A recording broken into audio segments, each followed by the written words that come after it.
Señor esté con todos ustedes. Lectura del Santo Evangelio según San Mateo.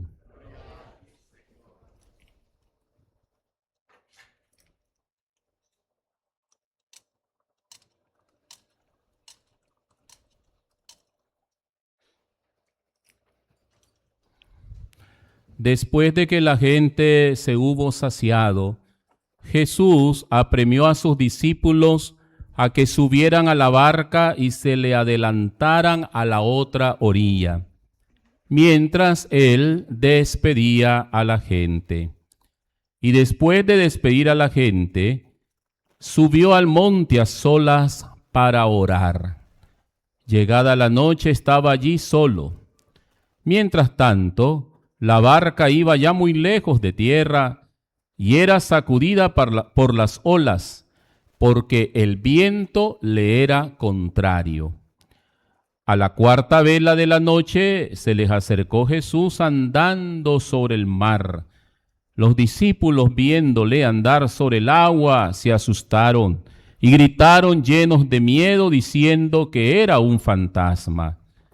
Jesús les dijo enseguida: «Ánimo, soy yo, no tengáis miedo».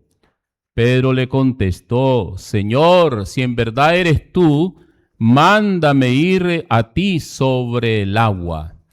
Él le dijo: «Ven». Pedro bajó de la barca y echó a andar sobre el agua acercándose a Jesús.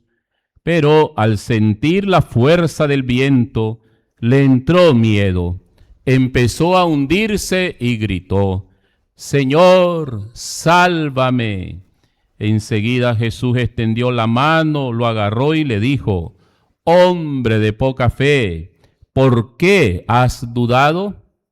En cuanto subieron a la barca, amainó el viento. Los de la barca se postraron ante él diciendo: «Realmente eres Hijo de Dios». Palabra del Señor. Pueden sentarse, hermanos.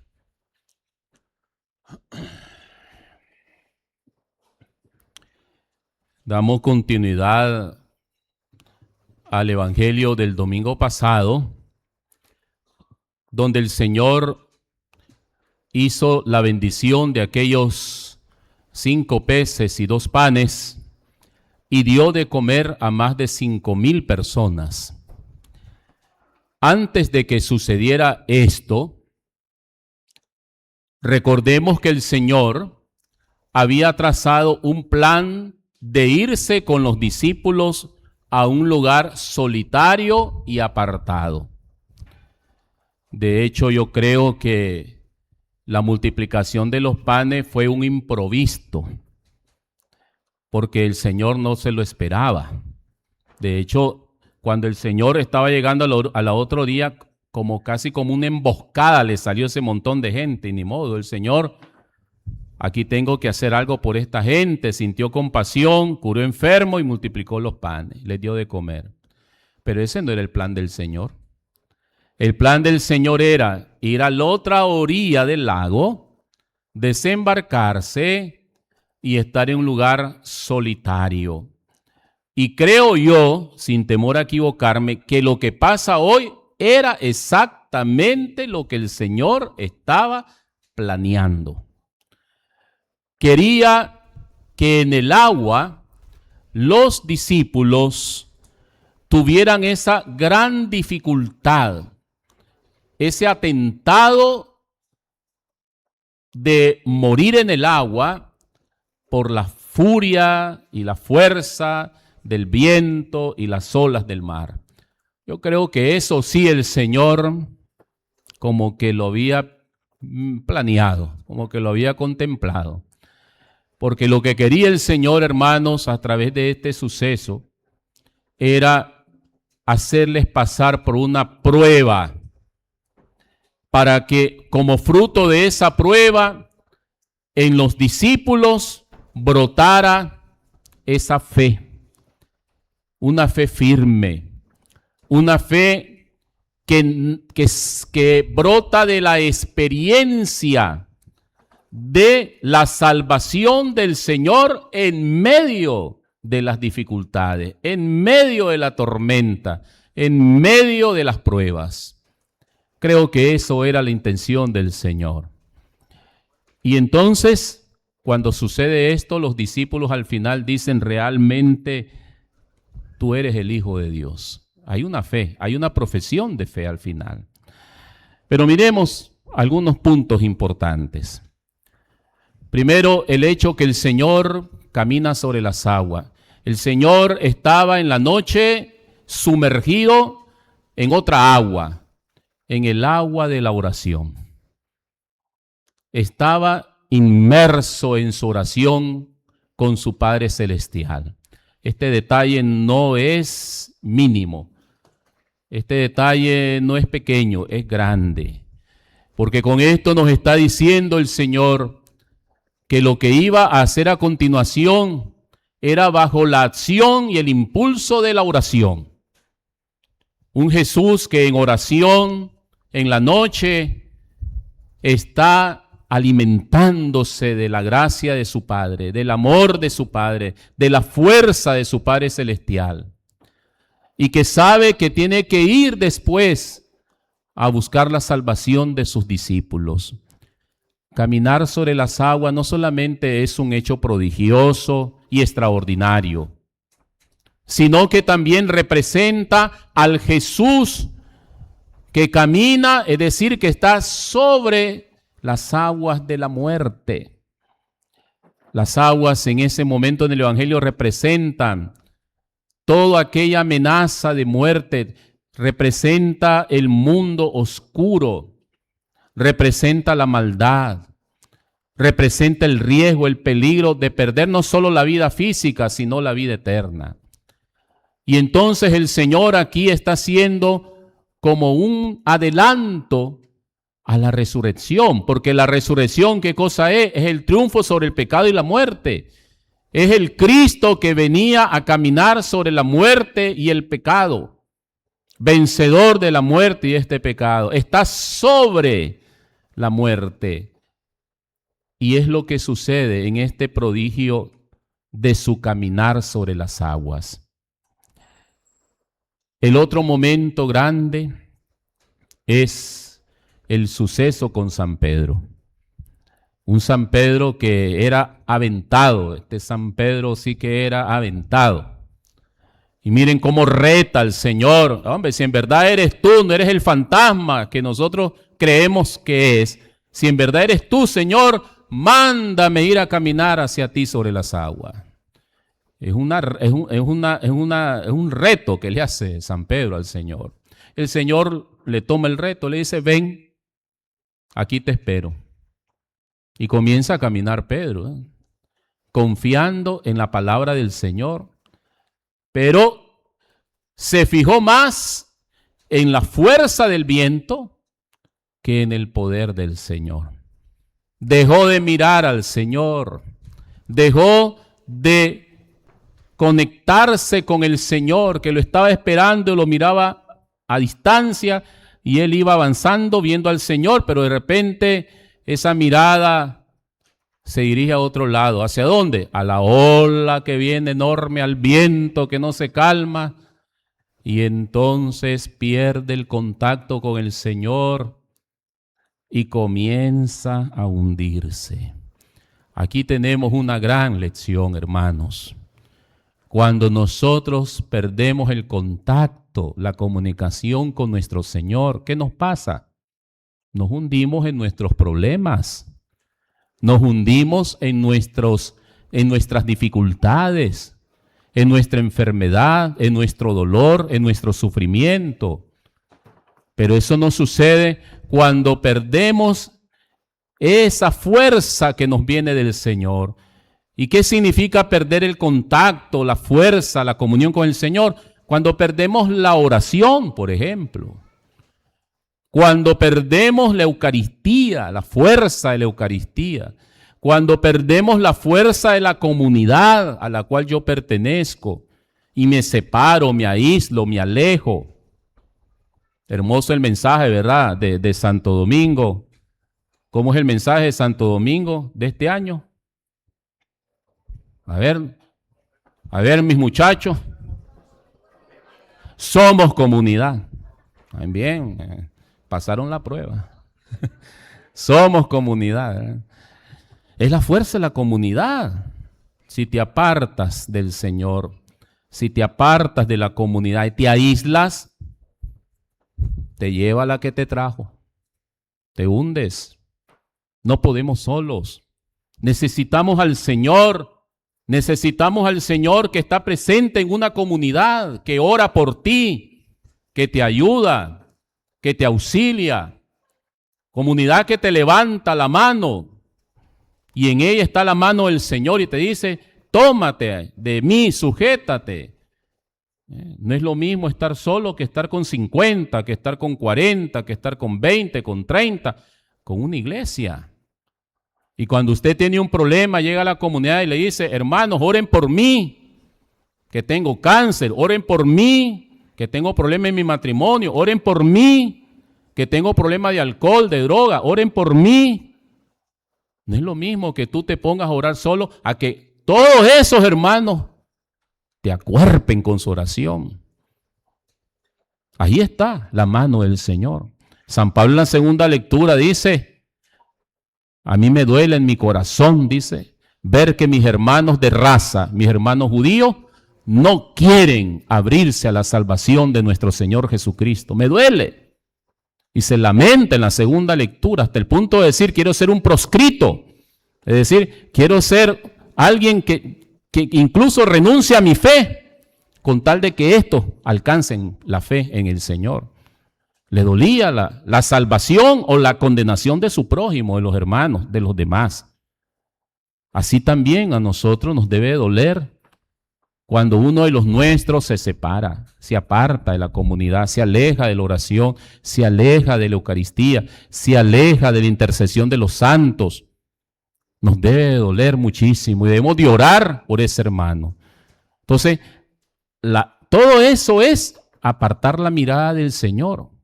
Cuando nos apartamos de todos esos medios que el Señor ha puesto a nuestro alcance para sujetarnos de Él. Y lo bonito es que el Señor está ahí a nuestro lado. Miren, Pedro comienza a gritar desesperado, sálvame, Señor. El Señor no te abandona, hermano. El Señor no se aleja de tu problema. El Señor está ahí a tu lado. Te acompaña siempre, especialmente cuando tú más lo necesitas. Ese es el Dios que encontramos en nuestro Señor Jesucristo. Es un Dios que está allí, que llora con el que llora, que sufre con el que sufre, que padece con el que padece, que es solidario, que es fraterno, que es hermano y que es Dios, que tiene el poder de salvarnos. Y Pedro experimenta esa salvación del Señor. El Señor se lo lleva a la barca. La barca representa la iglesia, representa también nuestra vida, ¿no? Cuando en la barca de nuestra vida entra la mano del Señor y el Señor nos carga y nos lleva sobre sus hombros como el pastor a la oveja y nos pone en un lugar seguro. Experimentamos ¿qué cosa? Lo que pasa a continuación en el Evangelio.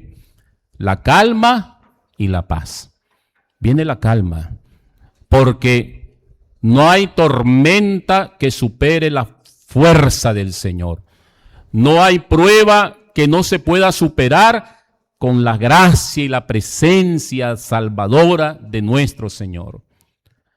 Le pasó al profeta Elías en la primera lectura. Venía huyendo el pobre de la malvada reina Jezabel, porque le había hecho, como decimos nosotros en buen nicaragüense, chanchadales. Recuerden ustedes que aquellos famosos profetas del dios Baal, que eran un montón, 40, 50, por ahí andaban, no me acuerdo cuántos eran. Y a todos esos murieron porque el Dios del profeta Elías, que es el verdadero Dios, estuvo con él. Entonces la reina encolerizada dijo, agarren a ese hombre y me lo matan. Sale el pobre profeta Elías a huir. Y ahí se mete en una cueva, en la cueva de su miedo, encerrado en su miedo. Y dice la primera lectura que él esperaba la salvación de Dios, esperaba que el Señor le manifestara que estaba con él. Y él miró pasar el viento huracanado, miró el terremoto y no estaba el Señor, no estaba el Señor. Después de último vino una suave brisa, una tenue brisa. Y el profeta sintió aquella brisa y en ella la presencia del Señor. Volvió la paz a su corazón. El Señor se le manifestó en la suavidad, en la tranquilidad, en la paz. Le dio paz. Lo mismo que experimentan los discípulos cuando ya el Señor pone sus pies en la barca de Simón Pedro y el viento calmó, amainó, cesó. Cuando el Señor toma posesión de mi vida, de tu vida, de nuestra vida, todo vuelve a la calma, todo se pasa, todo vuelve a su normalidad, porque el Señor está en mi vida, porque el Señor me da paz, porque el Señor aquieta cualquier tormenta que quiera levantarse sobre mí. Hoy, hermanos, pidamos al Señor en este domingo que podamos nosotros experimentar esa fuerza salvadora de nuestro Salvador Jesucristo cuando estamos en la prueba. Mire que el Señor no es que nos mande la prueba, muchas veces permite la prueba para ver cómo estamos en nuestra fe y para robustecer nuestra fe. ¿Cuántas personas en estos días han dado testimonio de la salvación del Señor a través de tantos y tantos milagros? Por la intercesión de Santo Domingo de Guzmán. Personas que se han fiado, han puesto sus oraciones a la intercesión de Santo Domingo para que Dios les escuche y Dios les ha respondido. Pruebas durísimas, personas enfermas de todo tipo de enfermedad, de muerte, con situaciones difíciles y que muchas veces manifiestan su acción de gracias de esa manera, participando, ¿verdad?, en las fiestas en honor a Santo Domingo. Eso es lo que nos debe de quedar de esta fiesta de Santo Domingo, la fe del pueblo, la fe de esta gente sencilla, de esta gente que han experimentado en sus pruebas la salvación del Señor. Y eso es lo que nos debe de fortalecer en esta devoción al patrono Santo Domingo. Esta es la fe que tenemos que cultivar. Esta es la fe que tenemos que echar raíces, que es la que va a ir purificando tantas cosas, ¿verdad?, que no deberían pues de ser, y pues que quienes sabemos que las cosas de Dios deben de ser respetadas y deben de ser correctas, pues las rechazamos, pues, porque sabemos que hay cosas que no van con la fe, hay cosas que no son fe. Pero nosotros que sí, hermanos, hemos tenido una experiencia de fe. Usted, hermano, que me oye, que el Santo Domingo escuchó y le hizo por medio del Señor, escuchó al Señor, llamó al Señor, invocó al Señor y le hizo tal o cual milagro. Usted sabe cuál es la verdadera fe. Usted sabe cuál es la verdadera devoción que tenemos que tributarle a Santo Domingo de Guzmán. Ojalá pues que esta fiesta también, ¿verdad?, de todo este pueblo de Managua, que es una fiesta tan popular que atrae a muchos, como atraía las manos y el corazón de Jesucristo a tantos en su tiempo, ahora a través de su siervo Santo Domingo de Guzmán. Ojalá que muchos purifiquen su fe, que tengan una experiencia verdadera de fe, que puedan ellos sentir la salvación del Señor y que esta salvación no sea solamente un acontecimiento, una celebración del 1 al 10 de agosto, que sea una celebración en el corazón, que sea una celebración que los lleve a la conversión diaria, que los lleve al rezo del Santo Rosario como nos dejó nuestro Padre Santo Domingo de Guzmán, que sea una celebración en el amor, en la fe, en el compromiso, en el servicio hacia el Señor. Esa es la fe que el Señor, por medio de Santo Domingo de Guzmán, quiere ver, hermanos, en todos nosotros, especialmente en todos aquellos que en estos días le celebran con amor, con fe y con devoción. Así sea, en el nombre del Padre, del Hijo, del Espíritu Santo. Amén. Nos ponemos en pie.